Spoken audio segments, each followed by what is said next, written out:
Hi అండి అందరికి. ఈ రోజు మనం నేర్చుకోబోతున్నది సాంఖ్యక శాస్త్రం అనే టాపిక్ నుంచి సైకాలజీలో 2 బిట్స్ వస్తున్నాయండి. ఎవ్రీ పేపర్ లో కూడా మినిమం 2 బిట్స్ వస్తున్నాయి. మరి వీటికి మనం ఎటువంటి మిస్టేక్ కూడా లేకుండా ప్రతి బిట్ ని మనం చేయగలగాలి. సో చేయగలగాలంటే మనం ఏం చేయాలంటే మొత్తం వీటికి సంబంధించిన అంశాలన్నీ కూడా నేర్చుకోవాలి. అందుకు దానికోసం నేను నోట్స్ అనేటటువంటిది ప్రిపేర్ చేసి ఇస్తున్నాను అన్నమాట. ఇది నీట్ గా చాలా అన్ని రకాల అంశాలని కవర్ చేస్తూ అందించడం జరుగుతుంది. మీకు ఒక మైండ్ మ్యాపింగ్ తో మీకు చక్కగా అర్థమయ్యేటట్లుగా నేను వివరించడం జరుగుతుంది కనుక మీరు చివరి వరకు చూడండి. ఇక్కడ ఫస్ట్ చూసుకున్నట్లయితే ముందుగా వీటి యొక్క ముఖ్యాంశాలను చూసి తర్వాత మీకు అన్నీ చెప్తాను. ఇక్కడ సాంఖ్యక శాస్త్రం అంటే అర్థం ఏంటంటే ఒక దత్తాంశాన్ని విశ్లేషించి వర్గీకరించేటటువంటి శాస్త్రాన్ని ఏమంటారంటే సాంఖ్యక శాస్త్రం అంటాం. ఒక దత్తాంశాన్ని విశ్లేషించి వర్గీకరించేటటువంటి శాస్త్రాన్ని మనం సాంఖ్యక శాస్త్రం అంటాం. అయితే దీన్ని ఇంగ్లీష్ లో ఏమంటారంటే స్టాటిస్టిక్స్ అంటాం. ఇంగ్లీష్ లో ఏమంటాం స్టాటిస్టిక్స్ అంటాం దాన్ని ఆంగ్లంలో. మరి స్టాటిస్టిక్ అనేటటువంటిది గ్రీక్. చూడండి, ఒక కీవర్డ్ అనుకోండి. స్టాటిస్టిక్ అనేది గ్రీక్ వర్డ్. స్టాటిస్టా టా అనేటటువంటిది ఇటా అని గుర్తుపెట్టుకోండి. స్టా అనేటటువంటి ఇటాలియన్. మరి స్టాటస్ సా ఎట్లా వచ్చిందో ఇన్ అనేటటువంటి వస్తుంది, లాటిన్. లేకపోతే ఏదో ఒక కీవర్డ్ పెట్టుకోండి, స్టాటిస్ లాటిన్ అట్లా వస్తుంది. నెక్స్ట్ స్టాటిస్టికా అనేటటువంటిది జర్మనీ భాష పదం. వీటన్నింటికి అర్థం ఏంటంటే రాజ్యం అని అర్థం. ఓకే అండి. స్టాటిస్టిక్, స్టాటిస్టా, స్టాటిస్టికా వీటన్నింటికి అర్థం రాజ్యం అనే అర్థం. మరి గణాంకాల యొక్క పితామహుడు ఎవరు? ఈ గణాంకాల యొక్క పితామహుడు ఎవరంటే సర్ రొనాల్డ్ ఫిషర్ లేదా లేదా ఎఫిషర్ అని కూడా అంటారు. ఎఫిషర్ అన్నా ఫిషర్ అన్నా ఒకటే. సర్ రొనాల్డ్ ఎఫిషర్ లేదా సర్ రొనాల్డ్ ఫిషర్. మరి మనోవిజ్ఞాన గణాంక శాస్త్ర పితామహుడు ఎవరు? ఈ మనోవిజ్ఞానం అంటే సైకాలజీకి సంబంధించినటువంటి గణాంక శాస్త్ర పితామహుడు ఎవరు అంటే చార్లెస్ స్పియర్మెన్. నెక్స్ట్ సాంఖ్యక శాస్త్ర పితామహుడు ఎవరంటే సర్ రొనాల్డ్ ఎఫిషర్. మరి భారతీయ సాంఖ్యక శాస్త్ర పితామహుడు ఎవరు? చూడండి, మనోవిజ్ఞాన సాంఖ్య శాస్త్ర పితామహుడు స్పియర్మెన్. మరి భారతీయ సాంఖ్య శాస్త్ర పితామహుడు ఎవరంటే ప్రశాంత చంద్ర మహలనోబిస్. మరి ఐఎస్ఐ ఇండియన్ స్టాటిస్టికల్ ఇన్స్టిట్యూట్ అనేటటువంటిది కోల్కతాలో మహలనోబిస్ స్థాపించడం జరిగింది. ఐఎస్ఐని ఇండియన్ స్టాటిస్టికల్ ఇన్స్టిట్యూట్ ని కోల్కతాలో పిసి మహలనోబిస్ గారు స్థాపించడం జరిగింది. పిసి మహలనోబిస్ అంటే ప్రశాంత్ చంద్ర మహలనోబిస్. మరి జాతీయ సాంఖ్యక శాస్త్ర దినోత్సవం ఎప్పుడంటే జూన్ 29 పిసి మహలనోబిస్ గారి యొక్క జన్మదినోత్సవం జూన్ 29. సాంఖ్యక శాస్త్ర అభివృద్ధికి కృషి చేసినటువంటి మరో మహనీయుడు ఎవరంటే సిఆర్ రావు. ఇక్కడికి ఇది అయింది. నెక్స్ట్ మనం తెలుసుకోవాల్సినవి ఈ పాయింట్స్ అండి. వీటి గురించి మనం నీట్గా టోటల్ గా చివరి వరకు నేర్చుకోబోతున్నాం. కేంద్రీయ ప్రవృత్తి కొలతలు, విచలన కొలతలు, వీటి గురించి మనకి బిట్స్ అన్ని వస్తున్నాయి.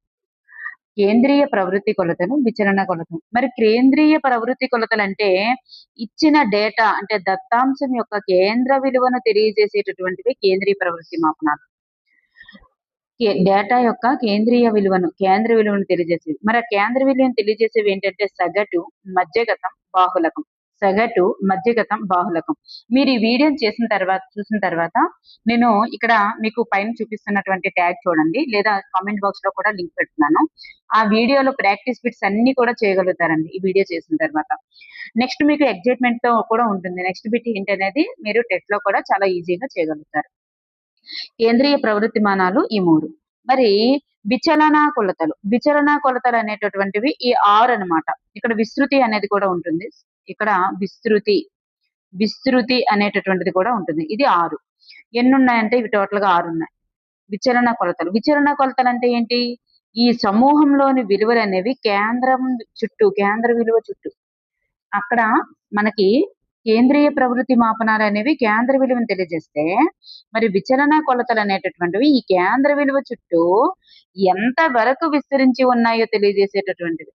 ఈ కేంద్ర విలువ చుట్టూ ఎంత వరకు వ్యాప్తి చెంది ఉన్నాయో విస్తరించి ఉన్నాయో తెలియజేసేటటువంటి కొలతలను ఏమంటారంటే విచలన కొలతలు అంటారు. ఇవి ఏంటేంటి అంటే వ్యాప్తి, ప్రామాణిక విచలనం, చతుర్థాంశక విచలనం, సగటు విచలనం, చలనాంక గుణకం. చలనాంక లేదా విచలనాంక గుణకం అంటారు. దీన్నే విచలనాంకం అని కూడా అంటాం. చలనాంక గుణకం లేదా విచలనాంక గుణకం, విచలనాంకం అని కూడా అంటాం. 6th వన్ విస్తృతి. విస్తృతి ఈ 6 కూడా విచలన గుణకాలు అవుతాయి. విచలన కొలతలు అంటారు. మరి ఈ విచలన కొలతల యొక్క సూత్రాలు ఏంటి? మరి కేంద్రీయ ప్రవృత్తి మాపనాలు ఉన్నాయి కదా, కేంద్రీయ ప్రవృత్తి మాపనాల యొక్క సూత్రాలు ఏంటి? వీటి గురించి టోటల్ గా వివరంగా నెక్స్ట్ మనం చూడబోతున్నాం. సగటు, మధ్యగతం, బాహుళకం గురించి తెలుసుకున్న తర్వాత వ్యాప్తి, ప్రామాణిక విచలనం, చతుర్థాంశక విచలనం, సగటు విచలనం, చలనాంక గుణకం, విస్తృతి, వీటన్నింటి గురించి మనం నేర్చుకోబోతున్నాం. మరి ఈ విస్తరణ కొలతలు లేదా విచలన కొలతలు, ఈ విచలన కొలతల్ని విస్తరణ కొలతలు అంటాం. ఈ విస్తరణ కొలతలు లేదా విచలన కొలతలు అనేవి విలువల యొక్క వ్యాప్తిని, విస్తరణను, చెదిరింపును గురించి తెలియజేస్తాయి. ఓకేనండి. విలువల యొక్క వ్యాప్తిని, విస్తరణను, చెదిరింపును గురించి తెలియజేసేవి ఏంటంటే 6. కేంద్రక విలువను తెలియజేసేవి అంకగంతపు సగటు, మధ్యగతం, బాహుళకం. అర్థమైందండి. ఇప్పుడు మనం సగటు గురించి తెలుసుకోబోతున్నాం. సగటు అంటే తెలుసు కదా, ఇచ్చిన దత్తాంశంలోని అన్ని రాసుల యొక్క మొత్తాన్ని రాసుల సంఖ్యచే భాగించగా వచ్చేదే సగటు. ఇది కేంద్రీయ ప్రవృత్తి కొలతలలో అత్యంత ఖచ్చితమైనది. సగటు అంటే ఏంటి? చూడండి, ఇది పాయింట్. కేంద్రీయ ప్రవృత్తి కొలతలలో అత్యంత ఖచ్చితమైనది ఏది అంటే సగటు. ఓకేనండి, అత్యంత ఖచ్చితమైనది. మరి సగటు అంటే మొత్తం విలువల మొత్తము మరియు విలువల సంఖ్య. దీన్నే సగటుని సిగ్మా ఎక్స్ బై ఎన్ అని చెప్పేసి కూడా మనం చూపిస్తాం. సిగ్మా ఎక్స్ అంటే ఏంటి? పరిశీలనాల, అంటే ఇక్కడ దత్తాంశంలో ఇచ్చినటువంటి విలువలన్నింటి యొక్క మొత్తం. దాన్నే దత్తాంశంలో ఇచ్చిన విలువలనే పరిశీలనాలు అంటారు. పరిశీలనాల మొత్తం, అక్కడ ఎన్ని పరిశీలనాలు ఉన్నాయో వాటి యొక్క పరిశీలనాల సంఖ్య. సిగ్మా ఇగండి ఎక్స్ బార్ అంటే సగటు అని అర్థం. ఇక్కడ మనకి అవి కూడా అడుగుతారు. ఫర్ ఎగ్జాంపుల్, ఇట్లా వీటి యొక్క సగటు ఎంత అని అడిగారు అనుకోండి. ఈ దత్తాంశం యొక్క సగటు ఎంత? ఇవి ఎన్ని పరిశీలనాంశాలు? 5 పరిశీలనాంశాలు. వీటి మొత్తం ఎంత? సో మొత్తము బై ఎన్ని పరిశీలనాంశాలు? 5. కాబట్టి మొత్తము బై 5 ఈక్వల్స్ టు 6 అనేటటువంటిది సగటు అవుతుంది. మరి ఇది అవర్గీకృత దత్తాంశం యొక్క సూత్రం అన్నమాట. ఫస్ట్ ఇచ్చింది మనం ఇచ్చింది వర్గీకృత దత్తాంశం.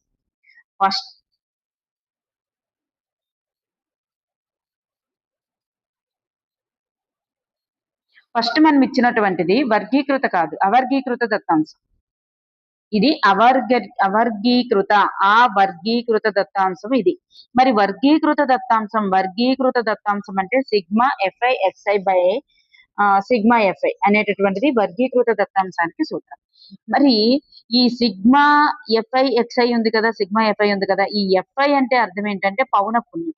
ఈ ఎఫ్ఐ అంటే అర్థం పౌనఃపున్యం. ఈ ఎక్స్ఐ అంటే అర్థం మధ్య విలువ. ఎక్స్ఐ అంటే అర్థం మధ్య విలువ. ఇది వర్గీకరించిన దానికి, ఇది అవర్గీకృత దత్తాంశానికి. మనకి సగటుకి అవర్గీకృత దత్తాంశానికి సూత్రం ఏంటి అని అడిగితే ఇది ఇవ్వాలి. వర్గీకృత దత్తాంశానికి సూత్రం ఏంటంటే ఇది ఇవ్వాలి. చూడండి, సాంఖ్యక శాస్త్రంలో దత్తాంశం యొక్క మధ్య విలువను లేదా ప్రాతినిధ్య విలువను కొలవడానికి ఉపయోగించేటటువంటి వాటినే కేంద్రీయ ప్రవృత్తి కొలతలు అంటారు. చెప్పాను కదా, అందులో సగటు, మధ్యగతం, బాహుళకం వస్తాయి.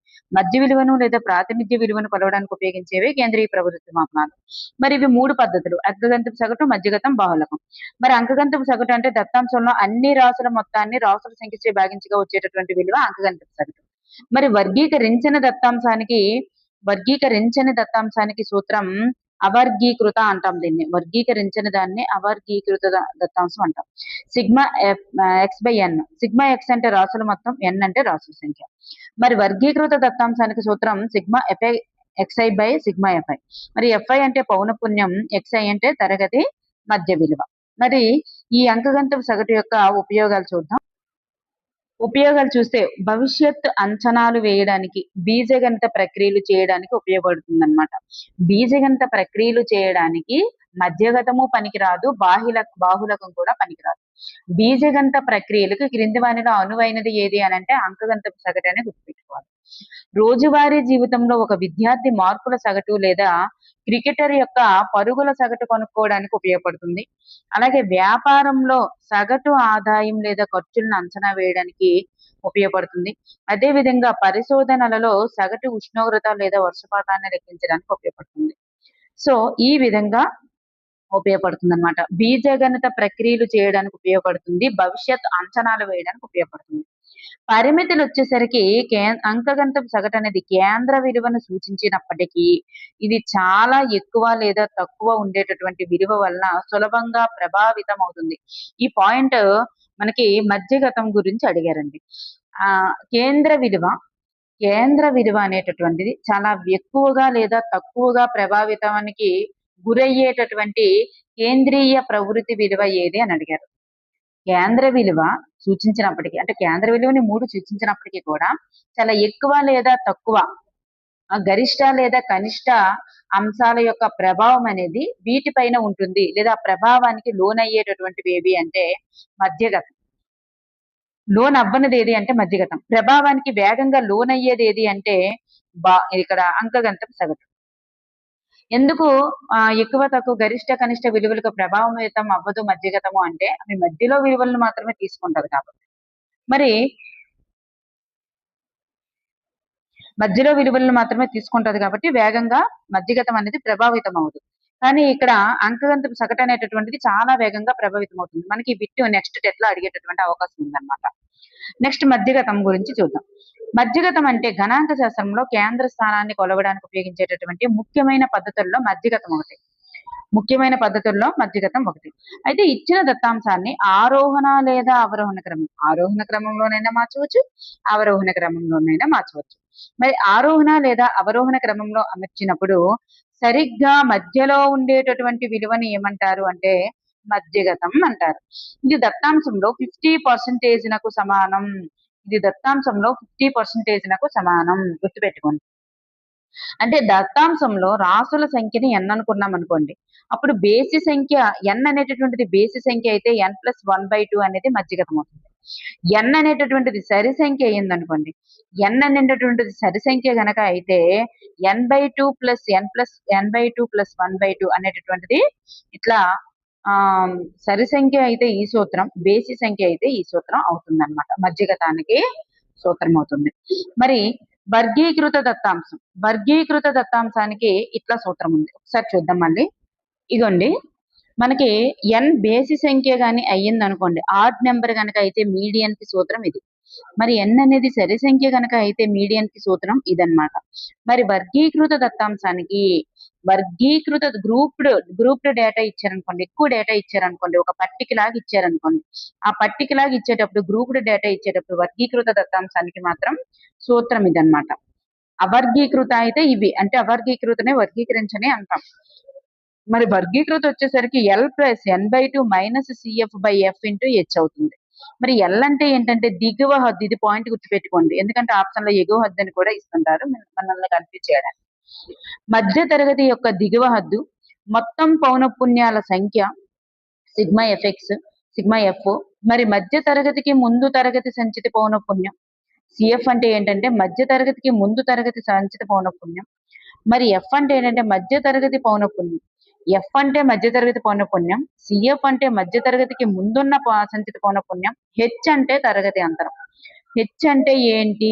H అంటే ఈ చివర ఉండేటటువంటిది H ఇవ్వచ్చు, ఇంకొక లెటర్ ఇవ్వచ్చు, కానీ దాన్ని అక్కడ ఉండేటటువంటిది మాత్రం తరగతి అంతరమే తీసుకోవాలి. ఫస్ట్ L ఇవ్వచ్చు లేదా ఇంకొక లెటర్ ఇవ్వచ్చు, కానీ ఇది మధ్య తరగతి దిగువ హద్దును సూచిస్తుంది. మధ్య తరగతి యొక్క దిగువ హద్దు. మరి F అంటే మధ్య తరగతి యొక్క పౌనఃపున్యం, CF అంటే మధ్య తరగతికి ముందు తరగతి సంచిత పౌనఃపున్యం, N అంటే మొత్తం పౌనఃపున్యాల సంఖ్య, దాన్ని సిగ్మా F అంటాము. మొత్తం పౌనఃపున్యాల సంఖ్య దాన్ని సిగ్మా F అంటారు. H అంటే తరగతి అంతరం. గుర్తుపెట్టుకోండి. నెక్స్ట్ మధ్య తరగతి యొక్క అనువర్తనాలు చూద్దాం. మధ్య తరగతి యొక్క అనువర్తనాలు చూసుకున్నట్లే మధ్యగతం యొక్క అనువర్తనాలు చూస్తే సగటు కంటే మరింత కేంద్ర స్థితి కొలత. సగటు కంటే మరింత కేంద్రంగా చూపించేటటువంటి సగటు కొలత అన్నమాట. ఇది కేంద్రీకృత కొలత. ఇది చాలా పెద్ద లేదా చిన్న విలువల ప్రభావితం ఉండదు. చూసారా, అక్కడ ఇచ్చినటువంటి దత్తాంశంలో పెద్ద విలువ అయినా చిన్న విలువ అయినా దాంతో పెద్దగా మధ్యగతానికి సంబంధం ఉండదు. ఎంత పెద్ద విలువ ఇచ్చినా సరే, ఎంత చిన్న విలువ ఇచ్చినా దాన్ని ఆరోహణ అవరోహణ క్రమంలో మార్చేసి మధ్యలో ఉన్న విలువలనే మనం తీసుకుంటాం. అక్కడ పక్కన ఉన్నటువంటి చిన్న విలువని పెద్ద విలువని పట్టించుకోం. కాబట్టి చిన్న పెద్ద విలువల ప్రభావం అనేది ఉండదు. గుణాత్మ సమాచారం అందిస్తుంది. ఇది పాయింట్. గుణాత్మ సమాచారం అందిస్తుంది. ఓపెన్ ఎండెడ్ తరగతుల మధ్యగతం చాలా సులభంగా కొనుక్కోవచ్చు. ఓపెన్ ఎండెడ్ తరగతుల యొక్క మధ్యగతాన్ని చాలా సులభంగా కొనుక్కోవచ్చు. ఓపెన్ ఎండెడ్ తరగతులు అంటే ఏంటి? 1 నుండి 100 వరకు ఉండే సంఖ్యలను మధ్యగతం ఏది, లేదా ఇట్లా మనకి బాగా తెలిసి వచ్చేటటువంటి అడిగేటప్పుడు చాలా ఈజీగా కనుక్కోవచ్చు అన్నమాట. నెక్స్ట్ వన్, ఇక్కడ పరిమితులు వచ్చేసరికి ఇది అన్ని విలువలపై ఆధారపడదు, కేవలం మధ్యలో ఉండే విలువలపై మాత్రమే ఆధారపడుతుంది. కాబట్టి ఇది సరైన కొలత ఇవ్వకపోవచ్చు. మరి భవిష్యత్ అంచనాలు బీజగణిత ప్రక్రియలు దీని ద్వారా చేయలేము. భవిష్యత్ అంచనాలు బీజగణిత ప్రక్రియలు అంకగణిత సవరి ద్వారానే చేయగలం.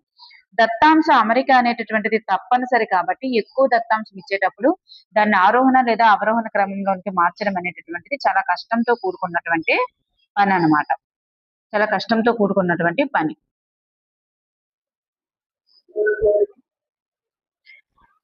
సో ఇక్కడ మనం మధ్యగతానికి ఒక ఫర్ ఎగ్జాంపుల్ చూసుకున్నట్లయితే ఇక్కడ ఒక దత్తాంశం ఉంది. దీన్ని ఆరోహణ క్రమంలోనికి మార్చాను. ఆరోహణలోకి మార్చినా అవరోహణలోకి మార్చినా మధ్యలో వచ్చేవి మధ్యలో మాత్రమే ఉంటాయి.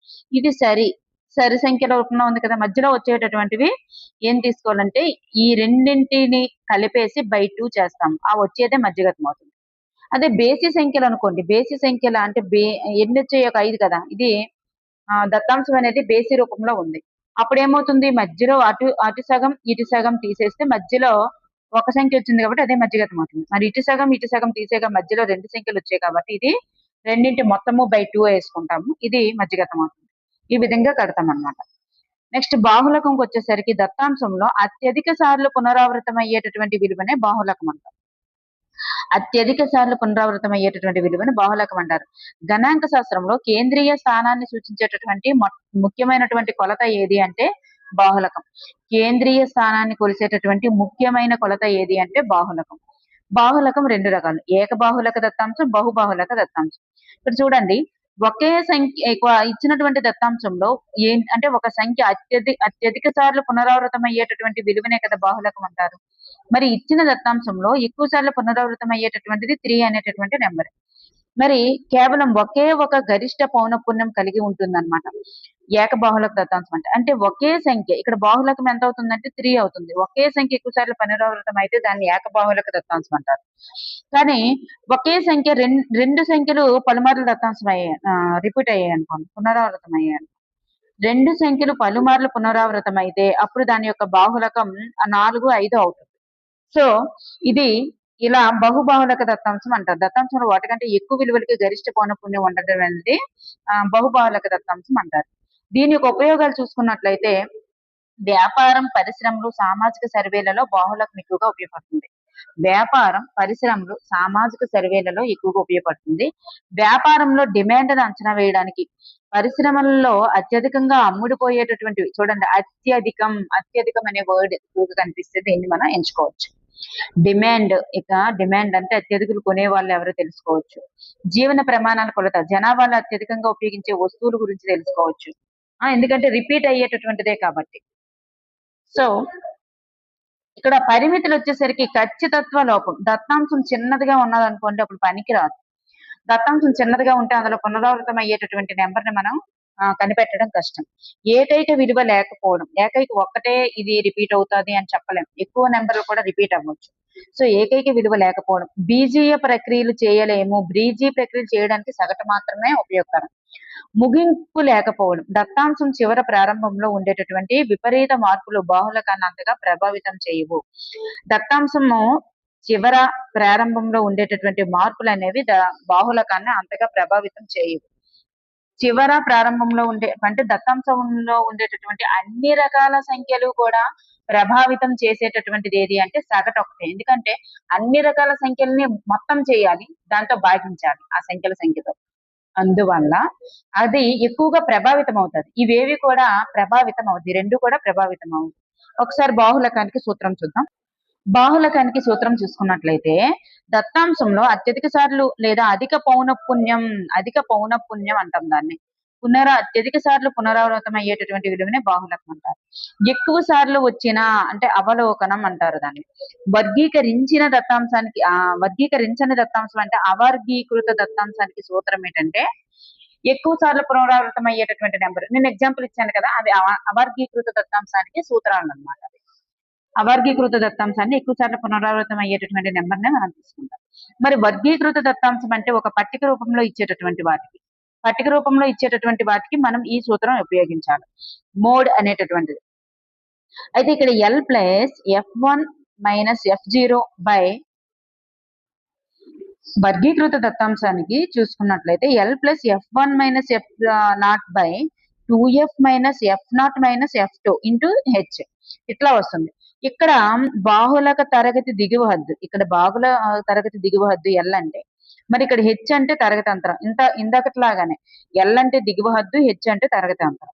మరి F1 అంటే ఏంటంటే బాహుళక తరగతి పౌనఃపున్యం, F0 అంటే ముందు తరగతి పౌనఃపున్యం, బాహుళక తరగతికి ముందు తరగతి పౌనఃపున్యం, F2 అంటే తరువాత తరగతి పౌనఃపున్యం. F1 అంటే బాహుళక తరగతి పౌనఃపున్యం, F0 అంటే ముందు తరగతి పౌనఃపున్యం, F2 అంటే తర్వాత తరగతి పౌనఃపున్యం, ఎల్ అంటే దిగువ హద్దు, హెచ్ అంటే తరగతి అంతరం. ఈ విధంగా గుర్తుపెట్టుకోండి. మరి మూడు మనం నేర్చుకున్న తర్వాత ఈ మూడింటికి ముఖ్యమైనటువంటి సహసంబంధం ఒకటి ఉంది. ఆ సూత్రం ఏంటి అంటే బాహుళకము ఈక్వల్స్ టు 3 ఇంటూ మధ్యగతం మైనస్ 2 ఇంటూ అంకగణిత సగటు. బాహుళకాన్ని కనుక్కోవాలంటే 3 ఇంటూ మధ్యగతం మైనస్ 2 ఇంటూ అంకగణిత సగటు వేస్తే బాహుళకం అనేది వచ్చేస్తుందంట. బాహుళకం కావాలంటే 3 ఇంటూ మధ్యగతం మైనస్ 2 ఇంటూ అంకగణిత సగటు. ఇప్పుడు కేంద్రీయ ప్రవృత్తి మాపనాల గురించి మనం కూలంకషంగా నేర్చుకున్నాం. నెక్స్ట్ మనకు కావాల్సింది విచలన కొలతల గురించి మనం ఒకసారి తెలుసుకోబోతున్నాం. ఇప్పుడు విచలన కొలతలు అంటే ఏంటంటే మెజర్ ఆఫ్ వేరియబిలిటీ అంటాం ఇంగ్లీష్ లో. అయితే సమూహంలోని విలువలు కేంద్రకం చుట్టూ ఎంతవరకు విస్తరించి ఉన్నాయి, దాని వ్యాప్తి అంతా ఎంతవరకు చెల్లాచెదురుగా ఉన్నాయి, వ్యాప్తి, విస్తరణ, చెల్లాచెదురు, ఇటువంటి వర్డ్స్ గుర్తుపెట్టుకోండి. ఎందుకంటే మనకి బిట్లో అడుగుతారు ఏ విధంగా సమూహంలోని విలువలు కేంద్రకం చుట్టూ ఏ విధంగా వ్యాప్తి చెందాయి, విస్తరణ చెందాయి, చెల్లాచెదురు అయ్యాయో తెలియజేసేటటువంటి కొలత కానిది ఏది అంటారు. అంటే ఈ 6 కొలతలు దాన్ని తెలియజేస్తాయి. వ్యాప్తి, ప్రామాణిక విచలనం, చతుర్థాంశక విచలనం, సగటు విచలనం, చలనాంక గుణకం, దాన్ని విచలనాంకం అంటారు. 6వది విస్తృతి. ఇప్పుడు చూద్దాం. ఫస్ట్ మనం వ్యాప్తి గురించి తెలుసుకోబోతున్నాం. వ్యాప్తి గురించి చూసుకున్నట్లయితే వ్యాప్తి దత్తాంశం యొక్క వైవిధ్యాన్ని లేదా చెల్లాచెదురుతనాన్ని కొలిచేటటువంటి అత్యంత ప్రాథమికమైనటువంటి పద్ధతి ఏదంటే వ్యాప్తి. మరి ఇవ్వబడిన దత్తాంశంలోని గరిష్ట విలువకి మరియు కనిష్ట విలువకు మధ్య ఉన్నటువంటి భేదాన్ని వ్యాప్తి అంటారు. ఇది దత్తాంశం యొక్క విస్తరణనే తెలియజేస్తుంది. వ్యాప్తిని ఇప్పుడు ఫర్ ఎగ్జాంపుల్ ఇక్కడ చూద్దాం. ఇచ్చిన దత్తాంశం ఎట్లా ఉంది, 1, 17, 8, 1, 15, 19, 2. ఇందులో గరిష్ట విలువ ఏది 19, కనిష్ట విలువ ఏది 1. మరి గరిష్ట విలువ మరియు కనిష్ట విలువ యొక్క భేదాన్ని వ్యాప్తి అంటారు. గరిష్ట విలువకి కనిష్ట విలువకి మధ్య భేదం 18. సో గరిష్ట విలువ హెచ్, కనిష్ట విలువ ఎల్. వ్యాప్తిని రేంజ్ అంటాం, R equals to H minus L. మనకి ఇలా కూడా అడగొచ్చు, గరిష్ట విలువ మైనస్ కనిష్ట విలువనే కాకుండా ఆర్ ఈక్వల్స్ టు అని అడగొచ్చు. లేదా 21 లో వ్యాప్తి యొక్క సూత్రం ఏదని చెప్పేసి R equals to H minus L అని చెప్పేసి మనకి ఇవ్వచ్చు. అందువల్ల మనకి అన్ని కూడా అవసరమే. ఇక్కడ రేంజ్ ఈక్వల్స్ టు ఇక్కడ హెచ్ మైనస్ ఎల్ అన్నమాట. ఇక్కడ వ్యాప్తి గుణకం అంటే ఏంటంటే వ్యాప్తిని పోల్చడానికి వ్యాప్తి గుణకాన్ని ఉపయోగిస్తారు. దీని ద్వారా వేరు వేరు దత్తాంశాల యొక్క వ్యాప్తిని సులభంగా పోల్చవచ్చు అన్నమాట. వ్యాప్తి యొక్క ప్రయోజనాలు ఏంటంటే వ్యాప్తిని అర్థం చేసుకోవడం, లెక్కించడం చాలా సులభం. దత్తాంశం యొక్క పరిధిని త్వరగా అంచనా వేయవచ్చంట. నెక్స్ట్ చూడండి, వ్యాప్తిని అర్థం చేసుకోవడం మరియు లెక్కించడం సులభం. దత్తాంశం యొక్క పరిధిని త్వరగా అంచనా వేయవచ్చు. వ్యాప్తి అనేది కేవలం 2 విలువల మీద ఆధారపడి ఉంటుంది. ఎందుకంటే పరిమితులు చూడండి, అంటే దీనివల్ల మనకు మైనస్ ఏంటంటే 2 విలువల మీదే ఆధారపడుతుంది. అక్కడ దత్తాంశంలో ఏ విలువ ఇచ్చారో అనవసరం అక్కడ. 2 విలువల మీద ఆధారపడుతుంది, గరిష్ట విలువ, కనిష్ట విలువ. అందువల్ల మధ్యలో దీని మీద ఆధారపడడం అనేటటువంటి ఒక నెగిటివ్ పాయింట్. మధ్యలో లేదా మిగిలిన విలువల గురించి ఎటువంటి సమాచారం ఇవ్వకపోవడం ఇది ఒక మైనస్ పాయింట్. వ్యాప్తి విలువ తప్పుదారి పట్టించే అవకాశం కూడా ఉంటదంట. ఓకేనండి, వ్యాప్తి గురించి అయింది. ప్రామాణిక విచలనం, దీన్ని స్టాండర్డ్ డీవియేషన్ అంటాము. దత్తాంశంలోని విలువలు వాటి సగటు నుండి ఎంత మేరకు విస్తరించి ఉన్నాయో లేదా వైవిధ్యమై ఉన్నాయో తెలియజేసేదే కదా ఇది కూడా. సో దీన్ని సిగ్మా అనేటటువంటి అక్షరంతో సూచిస్తారండి. మరి దీనికి సూత్రం ఉంది, నెక్స్ట్ చెప్తాను. ముఖ్యమైనటువంటి అంశాలు ఏంటంటే తక్కువ విలువ, ఎక్కువ విలువ, ప్రామాణిక విచలనం అనేటటువంటిది తక్కువ విలువ మరియు ఎక్కువ విలువ అనేటటువంటి ప్రామాణిక విచలనం గురించి నేర్చుకుంటాం. తక్కువ విలువ మరియు ఎక్కువ విలువ అనేటటువంటి ముఖ్యమైన పాయింట్లు ఉంటాయండి. తక్కువ విలువ అనేది డేటా పాయింట్లు సగటుకు ఎంత స్థిరంగా ఉన్నాయని తెలియజేస్తుంది. చూడండి, డేటా పాయింట్లు సగటుకి దగ్గరగా కనుక ఉన్నాయనుకోండి, దగ్గరగా మరియు స్థిరంగా ఉన్నాయని తెలియజేస్తుంది. తక్కువ విలువ, ప్రామాణిక విలువ అనేది తక్కువ వచ్చిందనుకోండి, ఇవి సగటుకి దగ్గరగా ఉన్నట్లు మరియు స్థిరంగా ఉన్నాయని అర్థం. ప్రామాణిక విచలనం అనేటటువంటిది విలువ ఎక్కువ వచ్చిందనుకోండి, దత్తాంశ సగటుకి దూరంగా ఉన్నట్లు, అలాగే ఎక్కువ వైవిధ్యంతో దూరంగా విస్తరించి ఉన్నాయని అర్థం. ఓకేనండి. సో దీన్ని లెక్కించేటటువంటి విధానం ఏంటంటే దత్తాంశంలోని ప్రతి విలువకు సగటుకు మధ్య ఉన్నటువంటి భేదాన్ని కనుగొని వాటిని వర్గం చేసి మొత్తానికి వర్గమూలం కట్టడం ద్వారా లెక్కిస్తారంట. చూసారా, దత్తాంశం ఇచ్చారనుకోండి, ఆ దత్తాంశంలో నుంచి ఫస్ట్ సగటు కడతాం. ఈ సగటు కట్టి ఈ సగటు నుంచి ప్రతి దాన్ని తీసివేసేయాలి. సగటుని కట్టి సగటుకి ఆ ప్రతి విలువకు ఉన్నటువంటి భేదాన్ని తీసివేసేసి ఆ వచ్చినటువంటి సంఖ్యలకు వర్గం చేసి, వచ్చినటువంటిది ఒక ఉంటుంది కదా, ఆ సంఖ్యలకు వర్గం చేసి వాటిని మొత్తం చేసి, వర్గాల యొక్క మొత్తం చేసి వాటికి వర్గమూలం కట్టడం ద్వారా దీన్ని లెక్కిస్తారంట. ప్రామాణిక విచలనం అనేది విస్తృతికి వర్గమూలం అండి.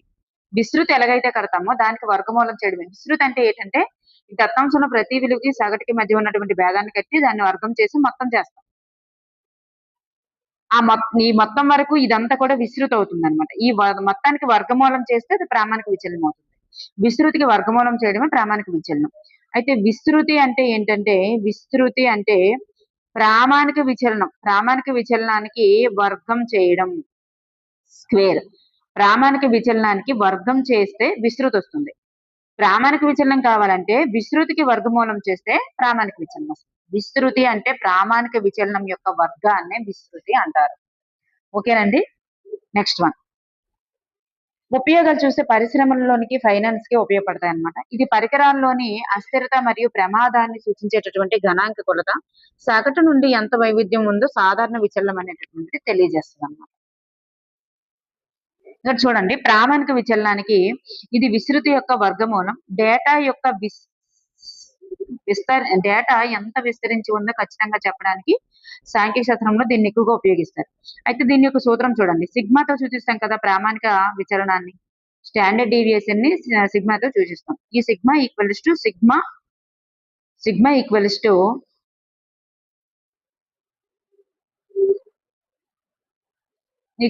ఇక్కడ దీన్ని సిగ్మానే చదువుతాం. మరి xi minus x bar square by n, ఇది మనకి ప్రామాణిక విచలనానికి సూత్రం. క్రింది వాళ్ళ ప్రామాణిక విచలనానికి సూత్రం ఏంటని చెప్పి అడుగుతున్నారు.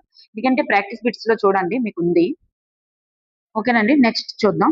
ప్రామాణిక విచలనం తర్వాత సగటు విచలనం. సగటు విచలనాన్ని ఏమంటారు? మీన్ డీవియేషన్ అంటారు. మీన్ లేదా యావరేజ్ డీవియేషన్ అని అంటాం. దత్తాంశంలో డేటా విలువలు లేదా సగటు మధ్యస్థం నుంచి ఎంత దూరంలో చెదిరిపోయి ఉన్నాయో తెలిపేదే ఇది కూడా. అలాగే సగటు విచలనాన్ని కనుక్కోవడానికి ప్రతి విలువకు మరియు మధ్య విలువకు, అంటే సగటు లేదా మధ్యస్థం గల భేదాన్ని తీసుకుంటారనమాట.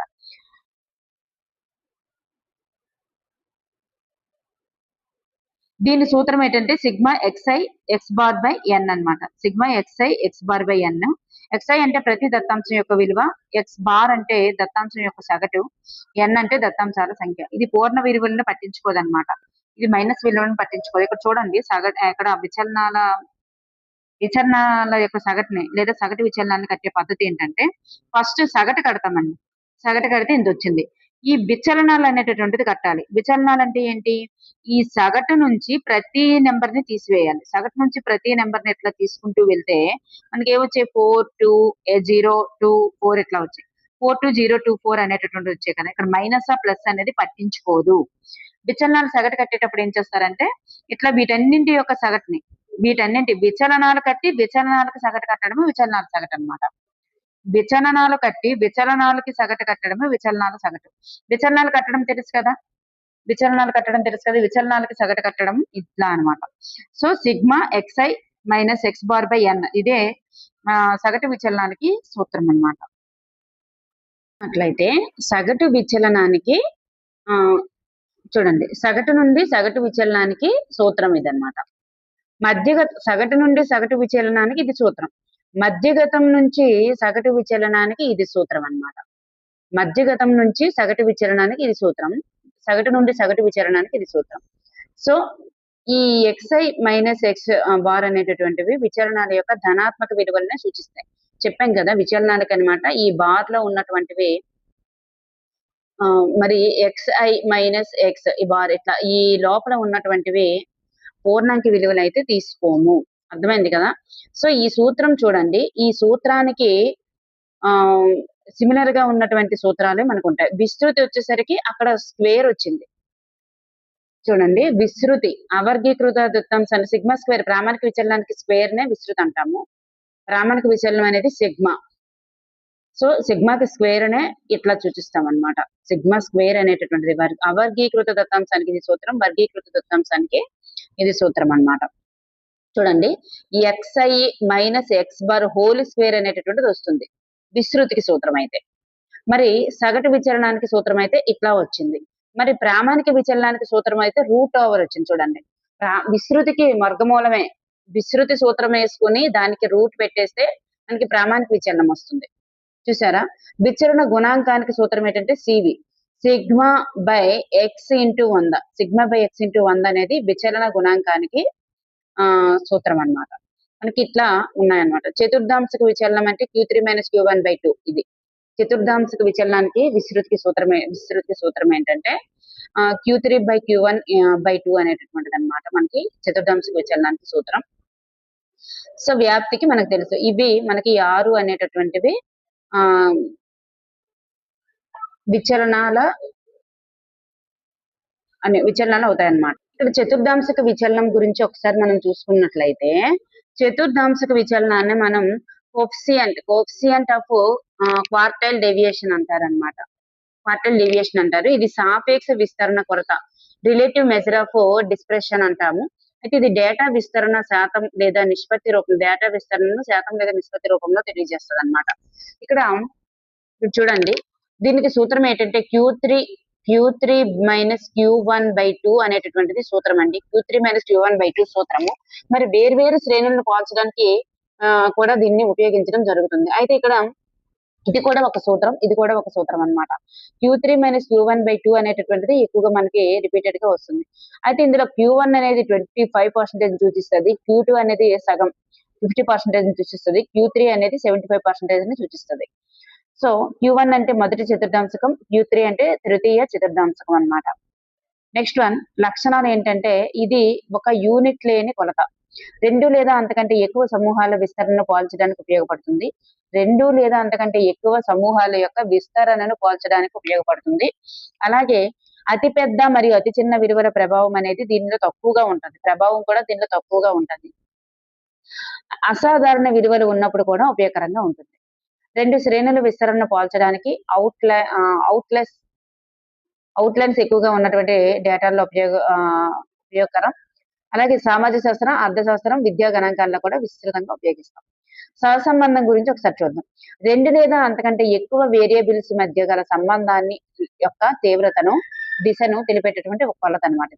2 లేదా అంతకంటే ఎక్కువ వేరియబుల్స్ మధ్య గల సంబంధం యొక్క తీవ్రతను, దిశను తెలిపేటటువంటి కొలత అన్నమాట.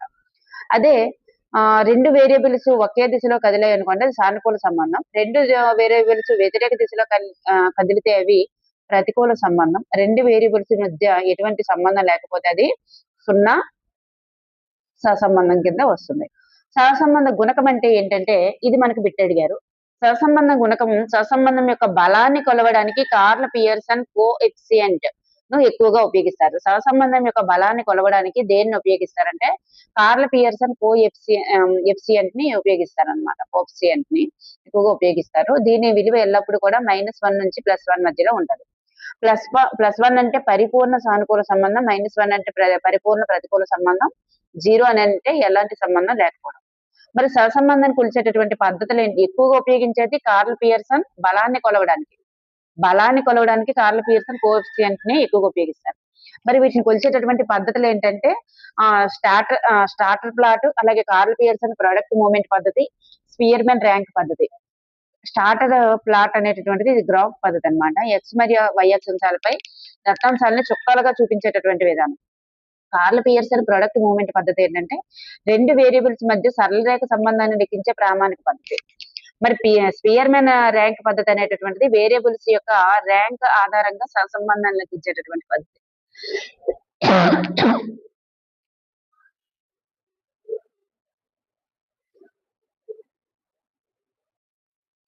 నెక్స్ట్ వన్, సాధారణ సంభావ్యత వక్రరేఖ. గణాంక శాస్త్రంలో అతి ముఖ్యమైన నిరంతర సంభావ్యత విభాజనం అన్నమాట ఇది. సాధారణ సంభావ్యత వక్రరేఖ ఇది గంట ఆకారంలో ఉంటుంది. ఎక్కువ డేటా బిందువులు మధ్యలో కేంద్రీకృతమై ఉంటాయి మరియు దూరాలు పెరిగే కొద్దీ క్రమంగా తగ్గుతాయి అన్నమాట. దీన్నే గాసియన్ డిస్ట్రిబ్యూషన్ అంటారు. చూడండి, సాధారణ సంభావ్యత వక్రరేఖ అంటే మీకు గంట అనేది గుర్తుకు రావాలి. ఇది ఎక్సెక్స్ అనుకోండి, ఇట్లా ఉంటుంది అంటే, కానీ రెండు చివర్లు కూడా ఎక్సెక్స్ అంటే తాకినట్లుగా కనిపిస్తాయి కానీ తాకవన్నమాట. ఎక్సెక్స్ అన్న అయితే ఈ రెండు చివర్లు కూడా తాకవు. ఈ గరిష్ట బిందువు అనేటటువంటిది ఒక్కటే ఉంటది. గరిష్ట బిందువు కూడా ఒకటే ఉంటది.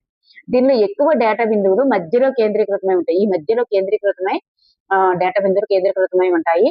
దూరాలు పెరిగే కొద్దీ క్రమంగా తగ్గుతుంటాయి. ఇట్లా దూరాలు పెరిగే కొద్దీ క్రమంగా తగ్గుతూ ఉంటాయి. దీన్నే గాసియన్ డిస్ట్రిబ్యూషన్ అని అంటారు. ముఖ్య లక్షణాలు చూసుకున్నట్లయితే సౌష్ఠవము, కేంద్ర బిందువులు, గంట ఆకారం, మొత్తం వైశాల్యం కలిగి ఉండడం, స్పర్శించని రేఖ. చూడండి, సౌష్ఠవం అంటే వక్రరేఖ మధ్యలో సమానంగా విభజించబడి ఉంటుంది. ఇలా ఉందనుకోండి, ఇట్లా వస్తుంది కాబట్టి వక్రరేఖ అనేది మధ్యలో సమానంగా, చూడండి ఈ వక్రరేఖ మధ్యలో సమానంగా చేస్తుంది అనమాట. బోత్ సైడ్స్ కూడా సమానంగా విభజించబడి ఉంటుంది. కేంద్ర బిందువులు వచ్చేసరికి ఏఎం, మీడియం, మోడ్ ఈ మూడు కూడా సమానంగా ఉంటాయి. ఈ రేఖకు మధ్య స్థానంలోనే ఎక్కువగా ఇమిడి ఉంటాయి. ఇది గంట ఆకారాన్ని పోలి ఉంటుంది. ఒకే ఒక గరిష్ట స్థానాన్ని కలిగి ఉంటుంది. ఒకే ఒక గరిష్ట స్థానాన్ని కలిగి ఉంటుంది.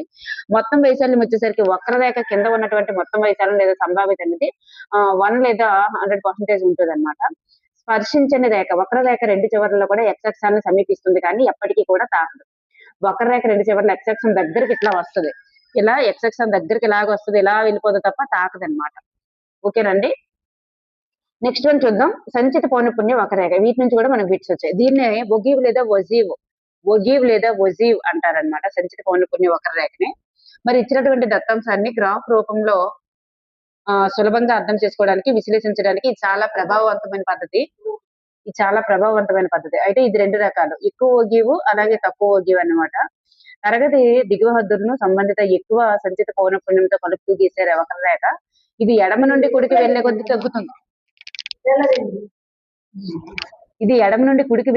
తగ్గుతుంది. అనమాట, ఎక్కువ ఒగి వక్రరేఖ. మరి తక్కువ ఒగి వక్రరేఖ అనేది తరగతి ఎగువ హద్దులను సంబంధిత తక్కువ సంచిత పౌనఃపున్యంతో కలిపి గీసేటటువంటి వక్రరేఖ. ఇది ఎడమ నుండి కుడికి పెరుగుతూ వెళ్తుంది అనమాట. సో ఈ విధంగా ఉంటుంది. మనం అన్ని సూత్రాలని కూడా మనం కేంద్రీయ ప్రవృత్తి కొరతల గురించి కానీ, నెక్స్ట్ అందులో అంకగణిత సగటు, మీడియన్, మోడు వీటన్నింటి గురించి వర్గీకృత అంటే మనకి చిన్న దత్తాంశాలు చేయడం, అవర్గీకృత అంటే చిన్న దత్తాంశాలు చేయడం, వర్గీకృత అంటే పట్టిక రూపంలో ఇచ్చేటటువంటి వాటికి సూత్రాలు. వీటి మధ్య మూడింటి మధ్య సహసంబంధం. నెక్స్ట్ విచరణ కొలతలు ఉన్నాయి కదా, వ్యాప్తి, చతుర్థాంశక విచరణం, సగటు విచరణం, విస్తృతి, ప్రామాణిక విచరణం, విచరణ గుణాంకం. అలాగే సహసంబంధ గుణకం గురించి కూడా ఎక్స్ట్రాగా నేర్చుకున్నాం. సామాన్య సంభావిత వక్రరేఖ, సంచిత పౌనఃపున్య వక్రరేఖ వీటన్నింటి గురించి కూడా మనం ఎక్స్ట్రాగా నేర్చుకున్నాం. ఓకేనండి.